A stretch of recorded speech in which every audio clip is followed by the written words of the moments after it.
Boston Comic-Con, presented by Chevy. Boston loves comic books. We love to read them, we love to draw them, we love the movies, the toys, the costumes, and of course, Boston loves the con. And this year's Boston Comic-Con is bigger than ever. I mean, just look at how massive this place is.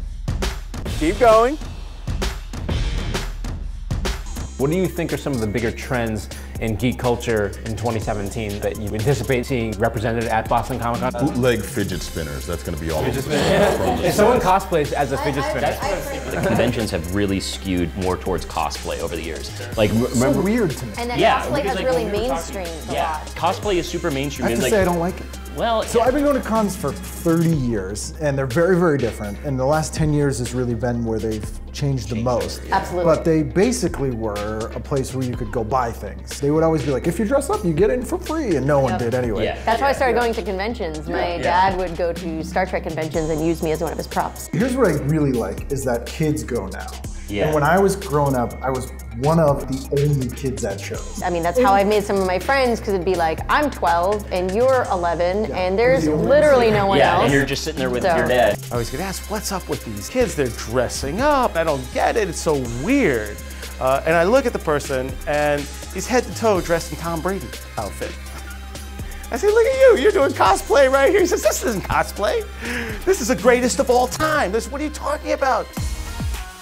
I think Boston has always been a hub of nerdy, geeky activity, and I think it's partly because we're a college town. There's a lot of technology, but I think that underlying that is this other aspect of nerd and geek culture that I think is actually quite wonderful, and that is that all of these superhero movies and science fiction and fantasy narratives are all about misfits and oddballs and people who don't fit in. If you feel that way yourself, I mean, you're going to be more accepting and more tolerant of other people, and I think that's the lesson I've learned anyway as someone who grew up feeling exactly like that kid. And if you really want to dig deep into Boston's geek culture, look no further than the Geek Down on WEMF. And you're looking at porn before the show. What? It was on the desk. Oh, yeah. Basically, this is just a bunch of enthusiasts. Like, we're geeks, we're nerds, we're into like fun stuff, and this is our way to express it to the community of people who are like-minded. I got an idea. I don't know if you ever watched Star Trek Voyager. Species 8472. 8472 has to be the most difficult cosplay. I'm throwing you into the deep end, my man. 2017, what's the most exciting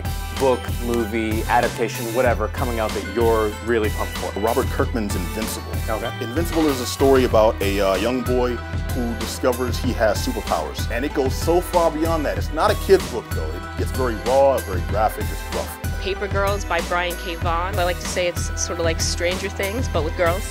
There's also a really interesting graphic novel called My Lesbian Experience with Loneliness. Tons of buzz. It's actually way up there on the bestseller list, and in a way I don't think anybody expected. And it's really connected with people. The wealth of comics creators doing queer work is huge. I think this is one of the biggest areas in comics right now. The kind of diversity of work, even within the big companies like DC and Marvel, is just showing that the moment for comics to branch out is right now.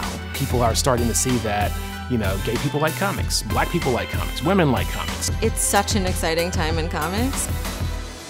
So whatever you're into this year, you know where you can find it. That's right, Boston Comic-Con, right here at the Boston Convention Center, August 11th through the 13th. But first, we're going to take a look at what happens when comics get serious. Next time on the secret worlds of Boston Comic-Con.